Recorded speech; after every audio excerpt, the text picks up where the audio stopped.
All right. So our next Hershey lecturer is Alex Thomas. Alex is a private practice neurosurgeon in at Atlantic Brain and Spine in Wilmington, North Carolina.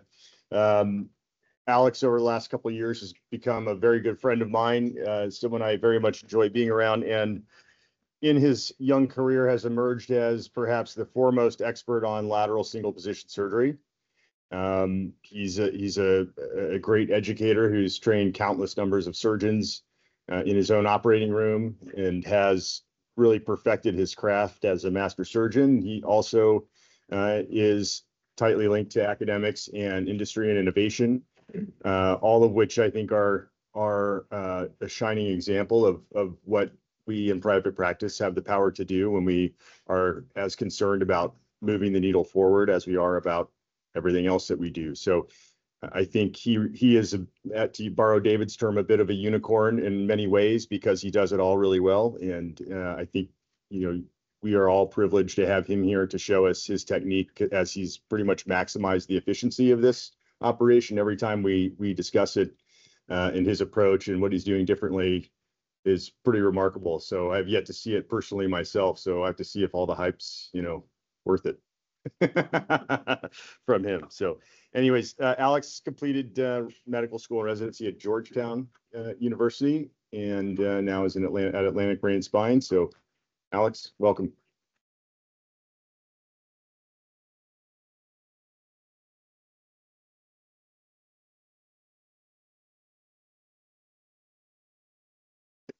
All right, thanks so much. I really am honored to be here, listening to that history of the Mayfield Clinic. It truly is humbling. I mean, I'd had some idea of some of that stuff.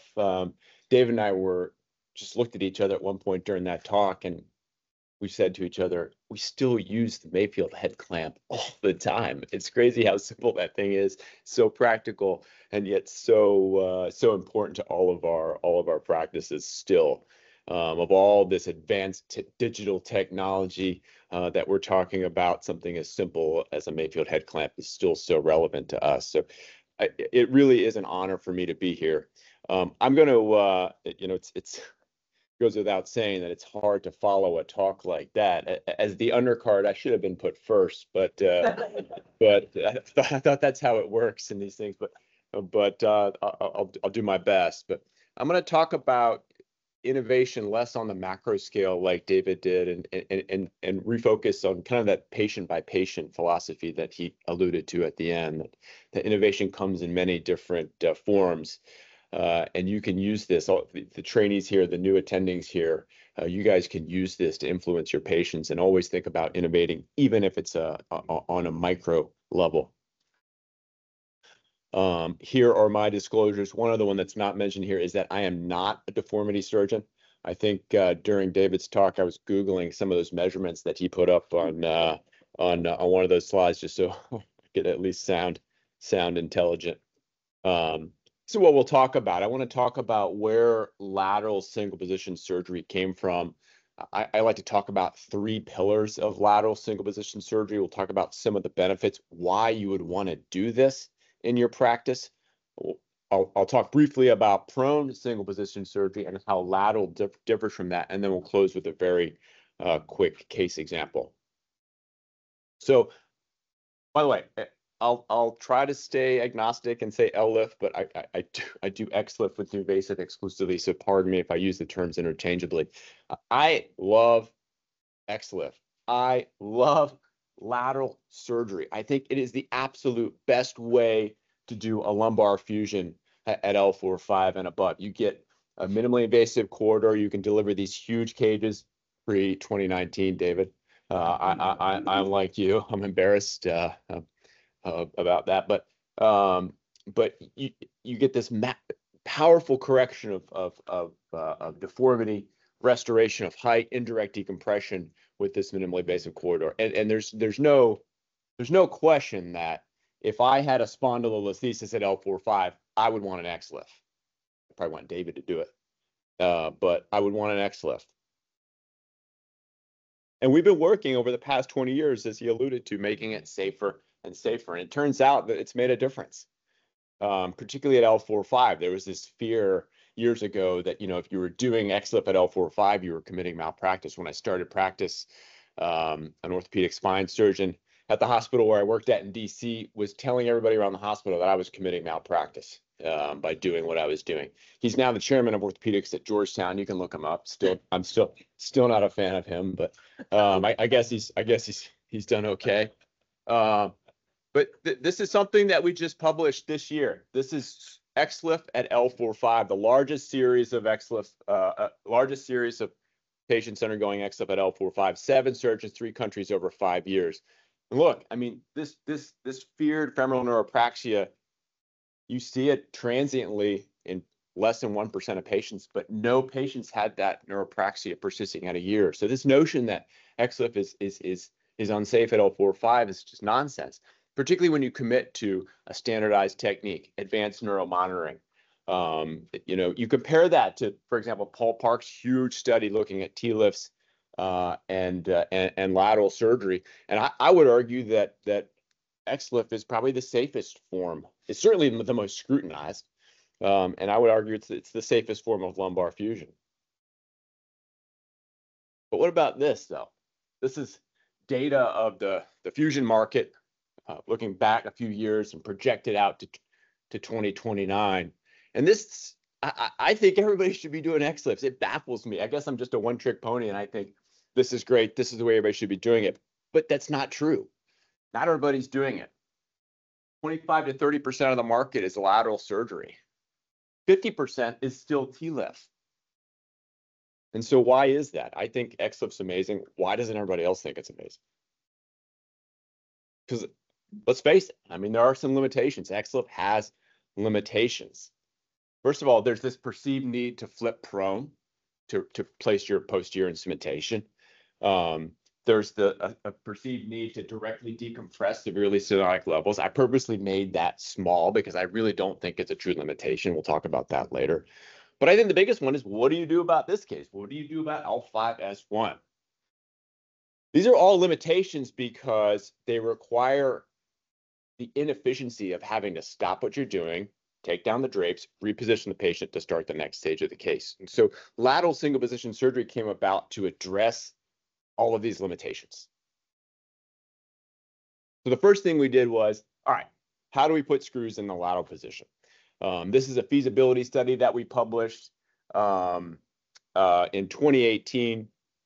Our first 300 screws using fluoroscopy only, 72 patients. And patients did well. We had to take two patients back for repositioning screws, but this was just a pilot study. Okay, and since then it's been validated by several other authors as a safe and effective technique. I use power now because it feels better on my wrists. But this is how we did it for years. Lateral fluoroscopy only, jam sheeting K-wires, and it worked great. But I too started to become concerned about the radiation. I'll talk about that later. This is now, fast forward 10 years, now we have 10-year data on this. Multi-center data, almost 2,200 screws, 450 patients, only lateral fluoroscopy. And including those 2 patients, we still just have 6 patients who required reoperation, 1.3%. And if you compare that to the other big meta-analyses of prone perc screws, reoperation rate's pretty similar. So even if you're just doing fluoro, works pretty well. If the thought of using fluoro makes you nervous, you can use robotics. This is my partner, who is towards the end of his career, but I applaud him because he's always embracing new technology. He's using the Mazel robot here to place screws. He loves it, play screws in lateral position. He loves it because he can sit on his ass and play screws. These days I use navigation. The main reason is for fluoro exposure, but it also allows you to do this. This is an ALIF case. Patient in the lateral position, right side up. My access surgeon is working on the other side, and I'm using the pulse to place screws. And so it's really, avoiding the flip saves you the time, but when you can start working simultaneously like this, then your efficiency absolutely takes off. And hopefully we'll get to try a lot of these things in the lab today. Okay, so what about this? I showed this picture earlier. What about this case, the 5-1 problem? What do you do about 5-1? Obviously, XLIF can only be done at L4 or 5 and above. I had a lot of patients like this before lateral ALIF. I don't know if, David, you have patients like this where you just ignore the L5S1 level and and hope that that's not the symptomatic level. You just use L4 5 because that's the tool that you have to use. You could do TLIF. We talked about TLIF here. After every one of these talks, somebody comes up to me and says that TLIF is a single position surgery. The problem is that you can just put these little dinky spacers in. The size of the spacer matters. Look at the spacer that you can insert via a lateral and anterior approach. So if you're a purist, like the guys at Pittsburgh, you're going to spend all day doing a case from, say, 4 to 1. You're going to do a supine ALIF. You're going to put the patient on their side. You're going to do the XLIF. You're going to put the patient prone. That's an all-day thing. That's a 6-hour case for a 4 to 1 fusion. So no wonder people just do TLIFs. So full credit should go to this guy. This is Rick Hines. Anybody know Rick? Most people know who Rick Hines is. He was the father of the OLIF procedure. I went down to see him years ago and started thinking about. He was probably the first person to treat L5S1 in a lateral position with his oblique approach. I tried it. I never was thrilled with kind of the oblique trajectory. I put a few cages in the contralateral foramen. So we kind of scrapped that and started working with NuVasive to innovate, to come up with a retractor-based solution to allow you to do ALIF in the lateral position. And that really is, it's a true ALIF just with the patient on their side. So you don't have to sacrifice the power of those large intervertebral spacers just because you have to, reposition prone. Well, is it safe? So we published this in 2021. We matched 124 single position cases with 124 standard kind of dual position ALIF cases. It's a lot of information. What I can tell you is that there's no difference in major complications between single position cases versus standard supine ALIFs. The vascular injury rate's the same, for example. The exception is ileus. With the patient on their side, with gravity pulling everything away, you don't see ileus in these patients anymore. It's crazy. And then you look at the operative time. I mean, it takes half as long to do these cases. That translates into less EBL, shorter hospitalization stay. So I would argue at this point, lateral ALIF is actually safer than traditional supine ALIF. We don't do supine ALIFs at our institution anymore. The access surgeon that helped me develop this refuses to do them. You get excellent sagittal correction. We looked at almost 500 patients comparing lateral versus supine ALIF. And a lot of studies have shown this. It doesn't matter what position the patient's in when you put these cages in, on their side or supine. So how do you decide?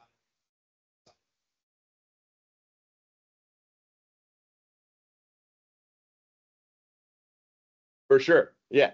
So so we could definitely go over it in the lab. I can go over kind of the principles of positioning and marking. I am used to going right side up for everything, even my XLIFs. And I'm strange like that. I can elaborate that later offline if people want to. For 5-1, it doesn't matter. And that's really pretty much the only place I'll deploy ALIF. Every now and then we'll do 4-5, but as you know, the complication rate goes up, morbidity goes up, the higher you go up for these ALIFs. So I do right side up. Doesn't really matter. My access surgeon will do it both sides. But yeah, we can go over a lot of that in the lab from a practical standpoint. And so we put it all together, you have these so-called 3 pillars: screws in the lateral position, ALIF in the lateral position, XLIF. It's all built around XLIF, and it's all solving those limitations that have prevented adoption of XLIF. You cannot, I'm just going to spend one slide talking about this because it was on the initial limitation slide. You cannot maximize your success with lateral single position surgery without becoming a true believer in indirect decompression. If you still feel the need, if you feel compelled to stop and flip to do a laminectomy for a schizoid grade C, D canal, amount of stenosis in that canal, you're going to lose the efficiency of single position surgery. And so I have become very focused on trying to convey how successful I believe this is, and I know this is a very controversial subject. We're about to start a multi-center perspective study trying to define once and for all what's the true failure rate of indirect decompression. This is my data. This is from a few months ago, 550-ish patients, 743 levels. I've had to take 7 patients back for failure of indirect decompression. That's a 1.3% rate of failure. And kind of talking about what we talked about, it's not really the implant's fault, as you alluded to, it's a surgeon's fault. If you take out the 3 patients where I screwed up the case, so I violated the end plates, I didn't correct the spondy, I undersized the height correction, it's less than 1% rate of failure. I mean, my rate of durotomy for a metrics decompression is probably 3 to 5%, maybe higher. So the patients get that. Like what you were talking about, David, you include the patients in the discussion. You say, look, I rely on something called indirect decompression. There's about a 1 to 2% chance that 2 months from now, I'm gonna have to take you back for a laminectomy. But there's about a 3 to 5% chance that I injure your dura or one of your nerve roots with a high-speed drill drilling around it. And they're like, oh yeah, I'll take those odds. They understand it. And we never have to take them back. And we looked at that, we published a study on that for lateral ALIF, again, a very low rate. But it's a leap of faith. But I encourage you guys to try it. As I become more and more committed to single position surgery, you might take it the wrong way, but I kind of try to see what I can get away with, and it's remarkable. And so, again, tying it all together, this is a patient right side up. I'm putting in screws using a 2D nav platform called TrackX. My access surgeon's working. PA up there is helping them. Screws in the lateral position. ALIF in the lateral position. XLIF. You tie it all together, and you see massive improvements in your OR efficiency. And I just want to take a second to talk about some of the headwinds you face when you try to innovate like this. This is a lecture about innovation. And I think you were in the room, David. About 6 years ago when we conceived of this, it was myself and another surgeon from Boston named Brian Kwan, who some of you may know. The people at NUVA, during a Solus meeting, one of the old Solus meetings, they put us in front, Brian Kwan and I. They gave us some drinks first, gave everybody some drinks first. And it was a small room, but there's probably double the number of people in here. The old guard, the skeptics, the conservatives. And we presented this notion of lateral single position surgery. People were dropping F-bombs, saying we were crazy, saying that this is unsafe. I left there like about to be in tears. So deflated. It was brutal. One of the most brutal critics was Frank Phillips. Within a year, he had called me to Rush to teach him how to do it. And now, if you guys know, he's one of the biggest proponents of lateral single position surgery. So when you have ideas like this, there are going to be people that say, no, this is dumb, this is unsafe, you can't do this, why would you want to do this? This is stupid, worse things. Trust me, I've heard them. But now you go to the meetings, people talk about some form of single position surgery all the time. So for the young surgeons here, don't get discouraged by those headwinds. If you believe truly that what you're doing is the best for the patient, commit to it, and it'll pay off. So now we routinely do cases like this, L4 to S1, XLIF. So my from a pragmatic standpoint, my workflow is position the patient on their side. I'll do the XLIF first. I'll put the pin in the crest. We'll spin with the COS and the pulse. I'll call the access surgeon in. He'll start working. I'll start working on the back, and then we have it all done. Usually by the time he gets me into the front of the spine, I've got the screws in. So you could do a case like this, a true front-back fusion from 4 to 1 in 80 or 90 minutes. Alex, so for that in that scenario, like this exact case, you're doing lateral ALIF at 5-1. Are you doing an ATP approach for 4-5 or true standard? True standard, yeah. Yeah. These days, I think the only time I do ATP is like for corpectomies or tumor when I need to look into the canal a bit better. And I know you and I have talked about this before and joked about it in the lab.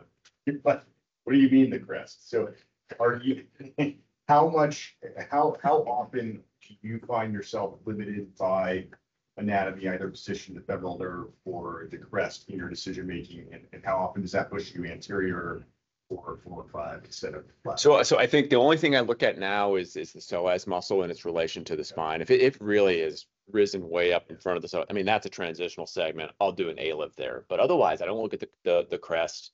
I guess I look at the blood vessels a little bit too. If it's bifurcated in the setting of that rising psoas, I might default to anterior versus lateral. But it's far less often than Yeah. than Yeah. I'm very intrigued by the exposure surgeon doing these exposures at lateral position.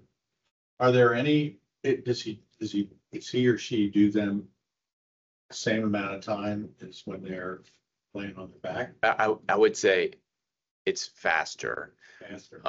And to be fair, I mean, caveat is I was not a very prolific supine A-lift surgeon, so I don't have the big cohorts to see, but it's amazing how much that gravity assists you in that dissection. I mean, Well, it does in the lateral approach. Yeah. Too. I mean, Yeah. you can operate on patients with 50 BMIs. Yeah. BMIs of 50. And it's a great equalizer. Yeah, it's a great equalizer. Is there any problem? Is there any problem with the high pelvic incidence, say, slow? Yeah, great question. Great question. So, again, I think very prolific A-lift surgeons might disagree with me, but I would argue that it's going to be, those cases are difficult no matter what position the patient's in. I think the maximum PI we've gotten away with is 82 or 83, and it was horrible. Super angled instruments. I was bending with a rod bender, a lot of the inserters, and the cage is off center. It's not a post-op image I would put up here in a talk. But so, I don't know. Do you think it would be easier in a supine position for, say, a PI of 80 versus? Well, I don't know. I mean, sometimes in a supine position, it's difficult. Yeah, exactly. The last question is, so you have done some 4-5 units. Yes. Yes. What happens if you get a torn vessel that needs to be repaired, especially on the downside? Is that technically no different for the vascular surgeon? So I think for Mark Medley, for my access surgeon, it's not. We've had a few I would call catastrophic injuries in our experience. And another caveat is that at this point, we'll take all comers for A-lift. If they've had mesh, radiation, you name it, we're going to try it. And so I think I wonder what he would say. I think he would probably advocate extending the incision, maybe getting an extra set of hands in there, but you are limited, particularly when it's a smaller incision, and we'll show it in the lab. It's an incision about this big, only you can see in there. So thankfully, it hasn't happened in my cases with him, but in a couple of the other cases that he's done with other surgeons, he's had to extend the incision, call a vascular surgeon in. In one case, which I wish I would have written this up, it wasn't my case. It was a classic.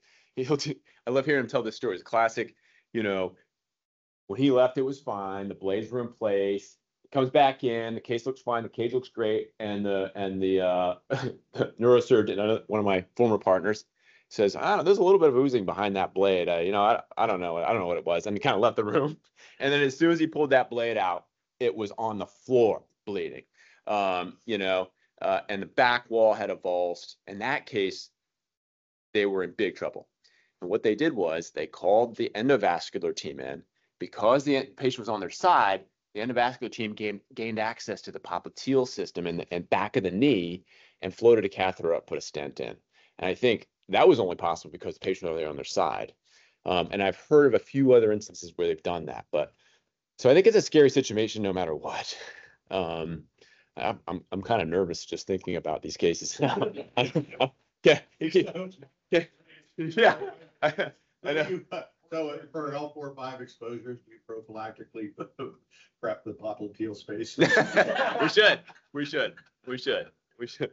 But we do a lot of other things. We early on in our experience, we had a couple patients get DVTs and PEs because of the retraction. So we give everybody Lovenox before the surgery. And we have a lot of things set up on a back table ready to go. Some thrombolytic agents, a suture on a long Castro needle driver, So have you guys ever heard of Takacil or Everest? Yes. That stuff, it changed our practice like that. We have that in the room. For those of you who don't know what it is, get it. It'll save your ass on CSF leaks. I use it to reconstruct the top of the sphenoid and transsphenoidals. It is so great, and it's got us out of some jams with vascular injuries. So we have all these things in place ready to go. But I haven't prepped out the popliteal fossa yet. Maybe we should. And so before long, like everybody gets into this level of efficiency. The whole team buys in. Now, by the way, if I try to flip a patient prone for something, which I can't remember the last time I did, the team in the OR, they have a mutiny. They get so pissed at me because I'm flipping prone. And I'm like, you guys realize this is most surgeons around the country flip prone in between these stages. But now even our anesthesia team gets into it. You know, they will have the patient extubated on their side while, look, my PA catch still closing a wound. So everybody buys in into this efficiency. And so who cares? I mean, you save a ton of OR time doing this. Who cares? You could certainly do more cases, you know, if that's what you're interested in. You could do another case or two a day, increase your volume. You could get home to see your kids and your wife a little sooner. And that's what those things are all important.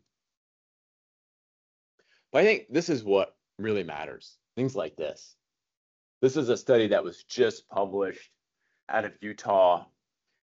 87,000 patients from the NSQIP database, looking at operative time as it relates to complications for elderly patients undergoing spine surgery. A perfectly linear response and an inflection point in about 4 hours. The longer the patient's under anesthesia, the higher their chance of complication rate. It's a no-brainer. It's a no-brainer. And there's dozens of other studies in the literature. Look, this one even says a need for speed that show this. The faster you can get them out from under anesthesia, the better they do. And we see it all the time. Every day after our fusion cases, we go upstairs, we make the patients get out of bed with us and walk. And these 4-to-1 patients are going home the next morning. You can't tell me that's not because they were only under anesthesia for 80 or 90 minutes for that case. So what about this this single position surgery? Sorry, that's so loud. I don't know, like you guys will hear me cussing or anything. So prone single position surgery. So I was doing prone cases when people started talking about it. I've since abandoned it. I can talk about that offline too. But I think that there are some useful applications for it. Who here is kind of embracing prone lateral surgery?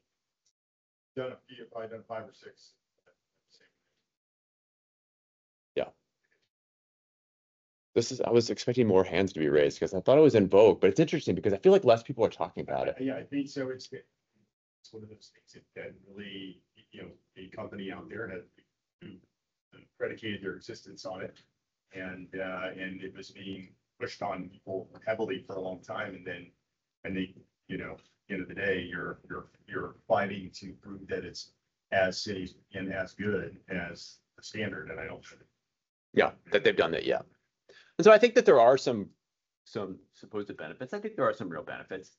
I think for a lot of the stuff that you do for us, like requiring osteotomies, correcting fixed deformities, addressing existing hardware, yeah, it's great. If you feel the need to do a direct decompression, it's great. I'm not, maybe the segmental lordosis, but I'm not going to give you the global lordosis argument. I hate that argument. But I think another thing is, and I learned this point from Rick Hines when we were at Melbourne Spine Week a couple of years ago. It's like, look, at least they're doing anterior surgery, right? A lot of these people have abandoned T-lifts and PLIFs and are adopting anterior surgery. And I think that that's a plus. But there's also some unique anatomical risks. This is a study that we published late last year, I think it got published. Cristiano Menezes we put 34 patients in an MRI in the lateral position or the prone position. And in every one of the healthy volunteers, the colon gets pulled back into the working corridor. It's under tension in the retroperitoneum on that left side. So it actually gets pulled back under tension. So I'm not saying it's not safe to do, but I think there's some unique anatomical considerations if you are going to do prone lateral surgery. I showed this, I talked about this study at the CNS 2 years ago with Juan and Luis. It got heated. I've not been invited back to that lateral panel. So, David, if you can do anything about that, I'll tell you about. There, yeah. It was. It got heated is an understatement. But let's go back to this slide. It still only addresses 2 out of the 3 limitations of L-lift. Doesn't address that L5S1 level. So if you are a hardcore prone person, and that's cool if you are, I won't judge you. You have to accept that. And I understand that one of the surgeons has now said that TLIF is going to be the answer to all spine surgery and is developing a new TLIF spacer. Because I guess you can always do TLIF. Thanks for the slide here, Dave. I mean, you can have that small little TLIF spacer subsided into the M plate. I mean, you can do that. You can do a beautiful cage up at L4-5 and then do that dinky little thing. I mean, it never made sense to me. Or you can be a purist and just do the rotisserie, but that's not single resistant surgery. Sorry.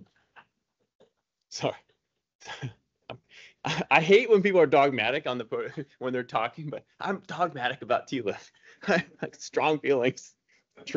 It's triggering. We published an algorithm to try to help you decide when prone or lateral single position may be more appropriate, and it doesn't project well, but it really comes down to, do you need to address L5S1 or not? And so I'll just close with this case. I'd be interested to hear what David would have done. This is what we do now.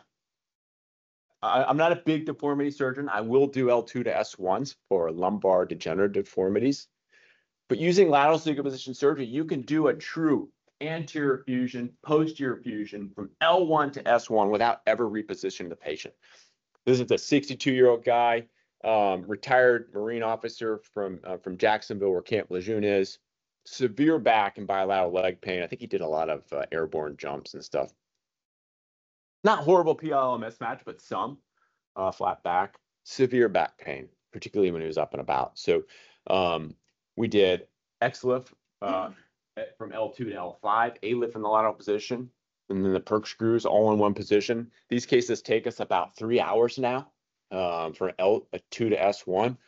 We get them up walking right away, and a lot of them go home the next day. And I used to stage these. I mean, I used to do these over 2 days, but with single position now, it's totally changed the practice. And you want to talk about innovating. You want to talk about affecting patient outcomes.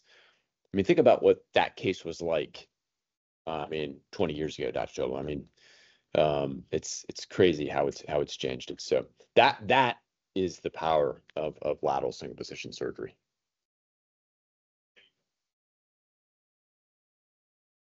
Every now and then, I've done 1 or 2 lateral with the pulse, and it worked great. But I think they've changed the bird's eye view. I can't find the bird's eye view on the pulse anymore to do those. But I have. But again, if I'm doing pelvic fixation, it's going to be a stage thing. Yeah. I think this is probably the maximum of what you should be doing in one position. So in conclusion, lateral single position surgery, we've used this to finally address those cruxes of XLIF. We talked about the 3 pillars: screws in the lateral position, A-lift in the lateral position, all built around XLIF. It's safe. It's reproducible. You can get excellent sagittal correction. Prone is definitely useful as long as you're working at L4-5 and above. But only lateral really allows you to tackle L1 to S1 front back without ever repositioning the patient. So, and if anybody wants to come to Wilmington to see this, I think you can kind of see it in the slides, you can see it in the videos, but when you see the whole room working and you see that level of efficiency, you'll leave there and immediately adopt it. And And so Nuvasive and Globus can set that up. So hit me up afterwards if you want to come visit. I would love to have you guys. That's it. That's all I got.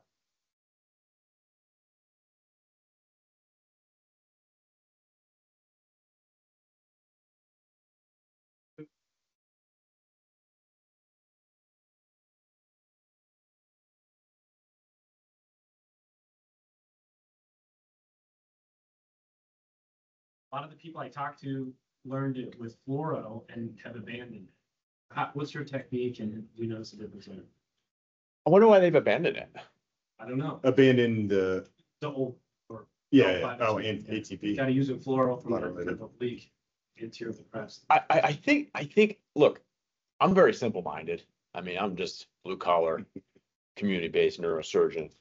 I mean, what I love about XLIF and the teaching, the rote education of XLIF, it's 90-degree approaches, straight oblique approaches, straight to midline, straight to lateral. It just keeps you out of trouble. And I think, at least for me, OLIF was difficult because then you're starting to you're introducing some angles, angles of attack that are variable. It's like what some of the prone people are doing. They're like, oh yeah, it's great. You just got to bring them up and kind of rotate them 20 degrees, and then you can stand there. Right. You know, when you introduce those variables, things get complicated, and then surgeons get scared. So you're using a midline incision. Yeah, it's so that incision captures the lateral border of the rectus. It's not up here through the obliques, so we sneak around the rectus sheath just like a true supine ALIF, and you come right to the center. And so when you're inserting your cage, if your inserter is parallel to the floor, you're doing it right. You're good. You're doing it Yeah, right. I've never been able to buy it. Because when you do an XLIF, everything's straight AP lateral Yep. orthogonal. Mhm. I still have a hard time getting things in perfectly straight. Yeah, AP yeah, lateral. right. And then you introduce all those variables. I just, and the OLIF was to get to L5S1 is one additional nice thing about the OLIF. But other than, I mean, the concept of avoiding the psoas and the plexus, I just don't think holds water. Yeah. But I'd like to mention something else because I like T-lifts. Am I gonna be invited? Ever invited back? Actually, First and last time.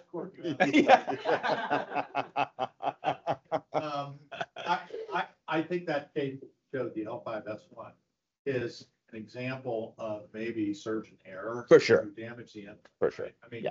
so when you damage the end plate, all bets are off. Yeah. And if you're doing like a T-lift in an elderly patient with compromised bone strength, which is of a higher risk.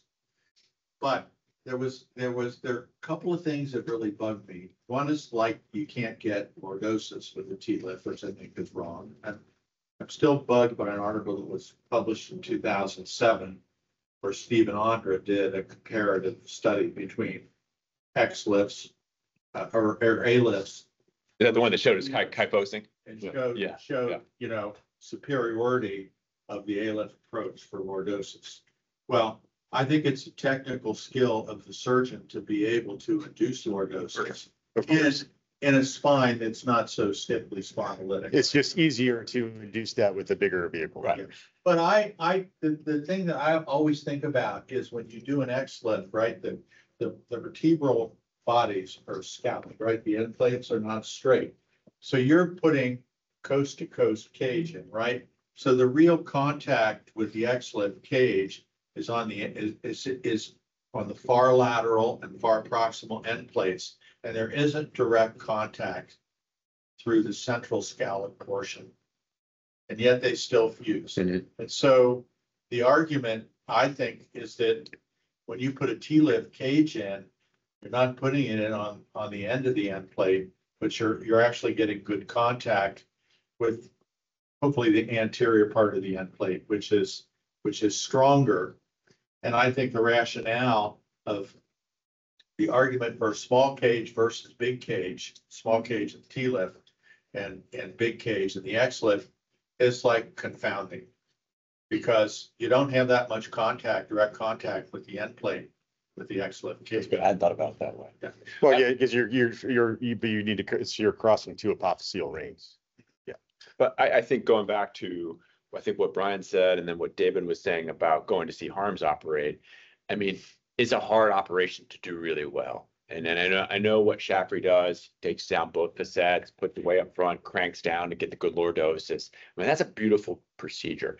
My dirty secret, and I tell this to patients, I say, look, XLIF makes me look like a better surgeon. It does. I mean, it makes it easier to do good surgery. I think so again, for the trainees, master the lateral, because you will set yourself apart in the market when you start to But work. it's also good to be versed in all. Of course, in of all course, ways. of course. And my gut is that if you're a technically good surgeon, you do an XLIF or a TLIF, you still get probably pretty close to equal fusion rates. Yeah. Honestly, there's a lot of carpentry involved in doing a TLIF correctly. Can't damage it. Yes.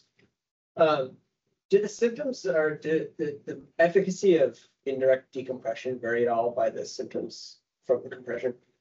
So I think short answer is yes. I get a little bit more nervous about two types of patients. The one that says that they have pain all the time, radicular pain all the time, at rest, sitting in the chair. I get a little bit more nervous, particularly if that patient doesn't have a collapsed disc space. If there's already like a 10 millimeter high disc space that I can't do much to restore, I'm gonna get a little bit nervous about that. And I also would never advocate for direct decompression on someone who comes in with a conic whine or something, right? You don't like to stand on there, but I'm telling you, if you commit to it, it's amazing what you can achieve with it. And I'm hoping the study that we're about to start proves it once and for all. How often are you doing a direct decompression up front for the patients you think need it? I was about to just say none, because I commit everybody to indirect decompression right off the bat now. And these days in my practice, nobody gets, there's no pathway for direct decompression. However, there are some patients where if the spondy's not mobile, if it's just univerticular pain, I'll do a direct decompression only for that. Only, you know what I mean? but not in conjunction with the lateral. No. Very good.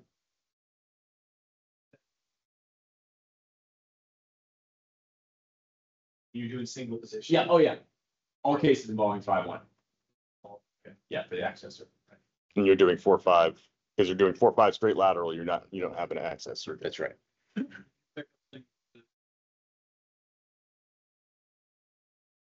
So we started doing it in 2013. Good question. We started doing it in 2013 because I just got tired of wasting time flipping for screws. And full caveat is, I think for the first year or two, I had 2 C-arms in there. So I was kind of having biplanar fluoro views, frying myself until we worked out that you only need lateral view and you really don't need that many shots. And so it kind of evolved from there. So to answer your question, it was after training. I was fortunate at Georgetown to get excellent lateral and MIS training, and then we kind of took it from there. So I'm a little bit amazed by the comment you made about doing lateral screws on the downside with fluoro. I don't know how the hell you do that. I'll show you in the lab. Yeah. Most patients I show, most people that I show that technique to, the lateral fluoro view only technique, when I show it to them, they're like, oh yeah, why didn't I just do that? You know, and